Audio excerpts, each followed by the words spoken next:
everybody, in this video I wanted to show off my fabric haul that I got on my recent trip to the New York City Garment District.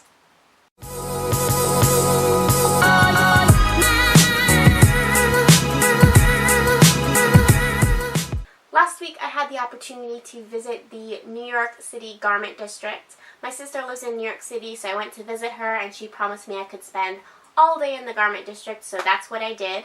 I went on a Friday because a lot of the stores are closed on Saturdays and almost all the stores are closed on Sundays. Although it was Good Friday, so I still ran into a couple stores which are closed for Passover. The garment district is located roughly on 38th and 39th Street between 7th and 8th Avenue. Not streets because they go a different direction. That's something to learn about New York. And I went to almost every store on 38th and 39th Street, as well as a couple on 37th and 35th. The famous Mood Fabrics is on 37th. There's a couple more stores right there. And then I kind of went the wrong direction one time, and I wound up at 35th and randomly walked into a couple fabric stores there. The fabric stores in the district are always changing, so while I can name some of them that I went to, that's not necessarily the ones that are going to be there the next time. I went to one that was going out of business and bought most of my fabric there, and that's kind of happening all the time. New ones are going in, old ones are coming out. A new one that was going in that was really cool looking was called High Fabrics, H-A-I, and they also had a separate trim store as well. We talked to the owner and he was really cool. He was talking about how he really wanted his collection to be very curated and very well displayed, and they were still expanding their store, but I can say everything was very well curated and well displayed in the store. It was beautiful. And while I didn't buy anything from them, they do have an online store, and I'm going to add it to my list of places that I check out when I'm looking for something online. I went to the garment district with a semi-plan. I had a sheet written down in my bullet journal with kind of the projects that I have foreseeable in the future where I'm going to need a lot of fabrics for and the type of fabrics I was looking for those projects. I also had kind of an inspiration list of fabrics and trends and clothing styles that were inspiring me right now, or that I had on my list of things to make in the future, where I might be looking for a specific fabric for that. So I had kind of trends like sheer fabrics or bright summer prints or striped knits because I like wearing striped knit t-shirts, kind of that idea of things. So everywhere I was going, I tried to stick to my list. I did buy a couple things off list, but mostly I stuck to my list. The list is also a great excuse for pushy shop owners that want you to buy more things or more expensive things or fancier things. There's lots of pretty shiny sequined fabric and feather fabrics and beaded fabrics and embroidered fabrics, and when they would try to push me to buy those, I would be like, nope, sorry, it's not on my list. I gotta stick to my list. Yes, I was that kind of crazy person walking around with a suitcase, and it is totally worth it, guys. Last time I went to the garment district, I bought like 10 yards of fabric, and I was carrying it in a plastic bag, and it was summertime in New York City, and I was just so hot and sweaty lugging that huge plastic bag around, so it was much better to have a suitcase. My sister didn't want to bring a rolling suitcase with us because it was the weekend and it was more crowded, but my duffel bag fit just fine, and I was able to put it on my back for the trip home on the subway. So the first place that I stopped was Gray Line's Linens, and I have shopped at Gray Line's before online. They have a great online store, really fast shipping, but I wanted to see it in person as well. And while I didn't get anything specifically on my list there, I did pick up this purple and white cross-dyed linen. I'm obsessed with cross-dyed linen. Purple is my favorite color, so even though I'm not quite sure what I'm going to make with this yet, probably a blouse though, I knew that this was a fabric that I would definitely use and be happy to have in my wardrobe, so this was a little treat for myself at Gray Line's. The next place that I stopped was a store that I think was called Ozzie Moons, and I don't have their card, but I got two fabrics there, and both of them are a silk and linen blend. So I got this pink silk and linen blend, and the silk in it is almost gold, so it gives it kind of a shimmery effect. And then I also got this gold silk linen blend. Remember that you can haggle in the garment district, and that's what I did on these. I got them for a really good deal.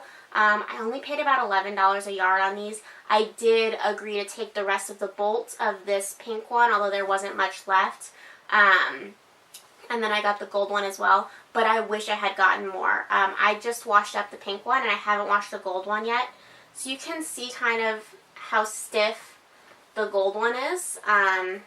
It definitely feels stiff, like it has body to it, but once I washed it, this pink one is so soft and drapey, and it's very smooth, and the silk really kept the linen from wrinkling. So I wish I had bought more of this in every color. I would love to have endless summer dresses made up of these, although these are both relegated towards costumes. I got the pink one as a lining for my Ghirlandaio gown. I have been kind of agonizing over the lining for that because I wanted something substantial, but I wanted something inexpensive, and as I was looking at like silk habodi and things like that, which I just felt would be too slippery, and so this linen provides the texture that I think it's going to need to stay on my shoulders, a little bit of body. I love that the gold is kind of an homage to the gold pattern that's going to be on the outside of the Giornia, but so this is really pretty, and I'm really going to be sad because I think it's all going to go in the lining. I won't have any extra left over.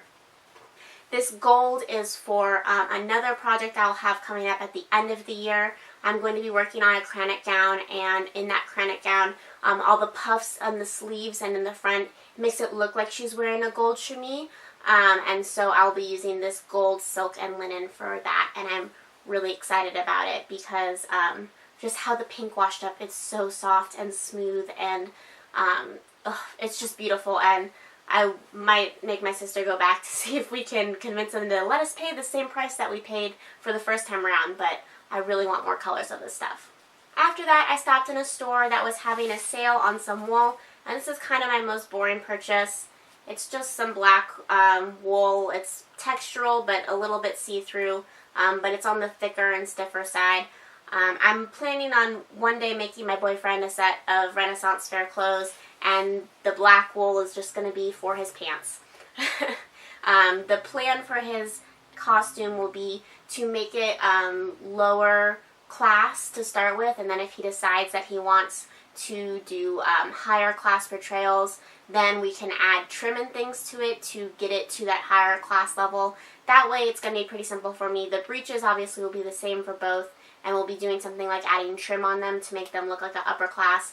And then he'll have an undershirt, which I can later add embroidery to. He'll have a jacket, which he can later cover with another doublet, and then put a fancy set of sleeves on top and really elevate the look. I want something that's going to be easier for me to make at the start until he decides that he wants to put more time into it. So it's just some boring wool for his pants, but I really had an idea in my mind of how thick and how rough I wanted the wool to be, so I knew it was something that I had to buy in person. I was looking for more fabrics for his costume on my trip, but I didn't find any, so kind of a boring purchase, but I mean, I paid a good price for it, and it's really worth it to be able to touch and feel something in person when you buy it. Then I went to a store that was going out of business, so I don't know the name of the store, but they were having a lot of sales, and this is definitely where I dropped the most money. So the first thing that I got at the store was some pink silk. It is somewhere between a shanteen and dupioni. It has slubs in it, but they're certainly not pronounced like some other dupionis I've seen. And this is a nice weight. It's a nice width. I've been looking for the right pink silk for my Giornia, for my Ghirlandaio gown.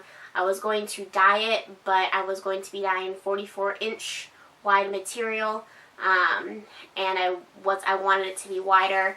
And so this being wider and being about the same price that I would have paid for that material saves me some time and effort in doing that. So what I will be doing with this fabric is I will be block printing it in order to get the motif that you see in the portrait, and then of course I'll be lining it with that silk linen blend that I showed you earlier, and I'm really excited about it. I think it's a really pretty color. The colors match fairly well. The silk linen is a little orangier, and I think that possibly just comes from the gold silk that's in it, but really they do look very close, which is important because in the portrait you don't see a lining on the Giornia at all, although evidence has shown me that they were mostly likely all lined. Then I found something else that was big on my list. They had a ton of coating wools on sale, and I love wool coatings. I have made a couple cloaks for Renaissance style stuff, and then the place that I was getting my wool melt in stopped selling real wool Melton. They started selling poly wool Melton, and they still call it wool Melton, and it makes me mad. Even though it does say that it's poly on the page, it's not. They still title it wool. But so I found some real wool stuff, and again, it was on sale because they were going out of business. So first I got this lovely emerald green. It's a lot brighter in person than it's showing up on camera. This is, again, for my boyfriend's costume, so I guess I did get him one extra thing to make a cloak for him. He loves hunter green. I love bright green. It's just a really beautiful coating weight wool. And then I got this lavender wool for me. I have wanted to make myself a wool coat for a while. But I wanted something interesting, and so often wools don't come in fun colors. And I fell in love with a like $80 a yard lavender cashmere online, and but obviously didn't want to pull the trigger. So this was much more reasonable, and it is a lovely lavender color. And I think that I'm going to use this for the vintage 1960s pattern that I have, which I will put up a photo of on the screen. I'm going to make the short version of that coat. And so I made sure to get enough to do that, and it won't be done for a while probably, but I am glad to have this in my stash now. And I found at that same store this lovely striped chiffon. I love when stripes are irregular like this, and it's quite see-through, but I just want to make a blouse out of this really bad, so I think I got like 1.5 yards of it. It was very cheap because I don't think it's not real silk chiffon, it's definitely poly chiffon, but that was something on my list. Another thing that was on my list was bright, fun summer prints. I was ideally looking for like a Ponte or a Scuba or like a Liverpool or other textured double knit to make my shorts pattern that I've made a couple times. I love bright, fun summer shorts. I didn't find that, but I did find this embroidered lace fabric, which is so pretty. It is almost neon. Oh, this is the wrong side. It's almost neon in brightness, and the borders are really pretty. So I have no idea what I'm going to do with this. I might make like a high-waisted skirt and crop top set, but I just wanted something fun and summery, and this definitely fulfilled that wish for me. Some other things on my list that I really just didn't find. I was looking for a lot of knits, and while I found plenty of plain knits, a lot of them were dancewear knits. If you go to like Spandex House and Spandex World, it's all dancewear where it's like poly lycra and nylon lycra, really high lycra quantities. And I was just looking for more cotton lycras. I was hoping to find things with fun prints, maybe lots of pontes, and I just really didn't find that. And part of that is what the garment district is more geared towards. There's a lot of people shopping there for either like really high-end fashion houses, for like costumes for theater and dance and stuff where they were using that spandex, or for upholstery. And so I didn't really find those normal ready-to-wear fabrics that I was looking for, but I do a lot of shopping for those online, so that's alright. I just enjoy seeing things in person. The last thing on my list that I was looking for all day was some green velvet, and this is again for the Cranach gown project, which I'll be doing, where I bought the gold silk linen blend for.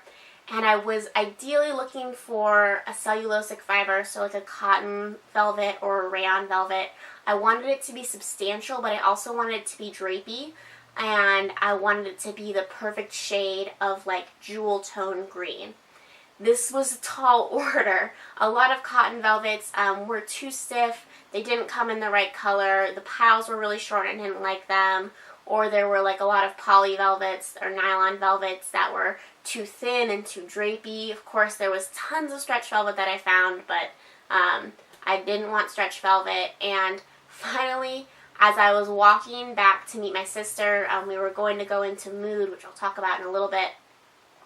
And I walked past this store on 35th Street. Prime Fabrics, yeah, on 35th Street, between 7th and 8th. So I have already had this hanging up, but look at this gorgeous color. It is a rayon nylon velvet. It's got I've worked with this type of upholstery velvet before. It's got a knit back, makes it very stable, but it's not stretchy at all. But it just makes it very drapey, but very substantial at the same time. So it's not quite as cellulosic as I was hoping for it to be, but it is certainly beautiful. It's rich, it feels luxurious, and it's 70 inches wide, so it's really extra wide, and I was able to get less fabric for that reason. Prime Fabrics had lots of beautiful velvets. They had a few beautiful polychromatic velvets, some of which would have been perfect for Renaissance style gowns.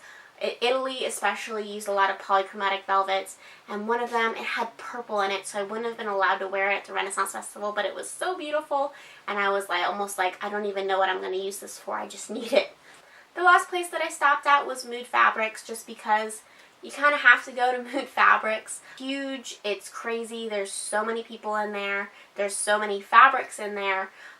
It certainly is a bit more organized than other fabric stores on the garment district, just because most places are like piles that you have to dig through of bolts. But what I don't like about Mood is their bolts are all stacked like this, where everywhere else their bolts are mostly standing up or like on racks. So I feel like at Mood it makes it a lot harder to see the fabrics because there are other fabrics stacked on top of it. You can't move the bolts away. And then you're not allowed to pull bolts off the shelves. You have to go ask someone to pull bolts off the shelves for you. And so it's hard to see something because you're like not allowed to pull it off. Everything does have a swatch attached, but a swatch really doesn't beat actually handling the fabric and seeing it for yourself, especially when there's pattern. So my sister and I had fun going through it, especially seeing all of the designer fabrics in there. She kept pulling fabrics from the same designer every time, and she was like, oh, I love this fabric, and it would be the same designer over and over again. That was really funny.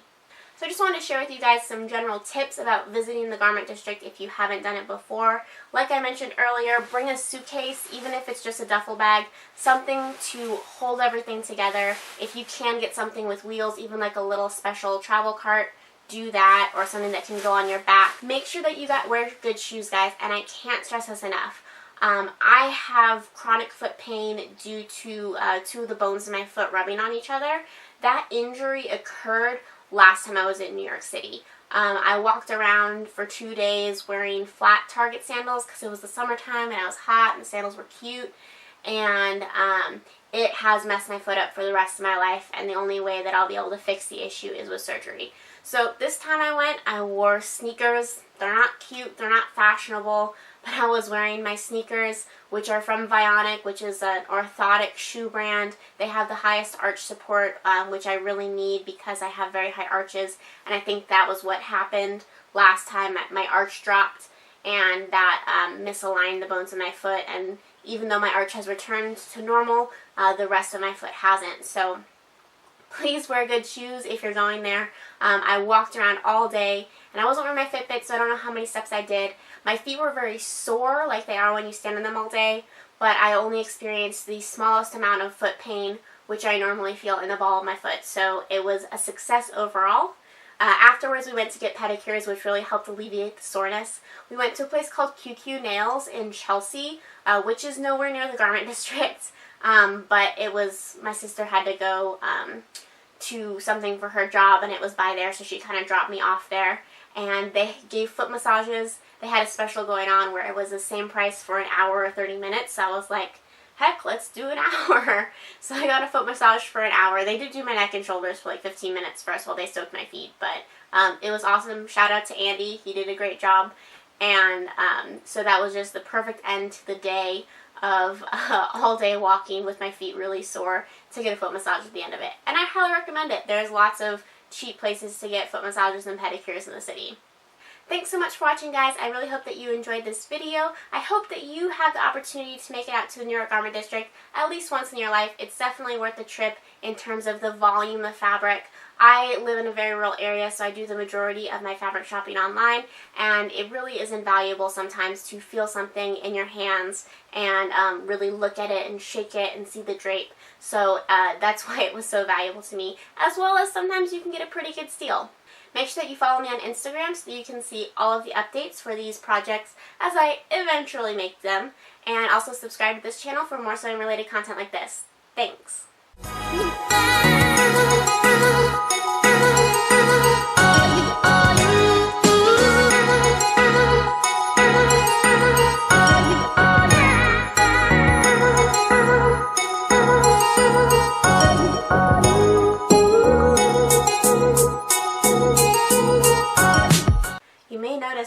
behind me that you haven't seen before. I have completed this outfit, however, have not gotten nice photos taken of it yet, so this is your little sneak peek of that.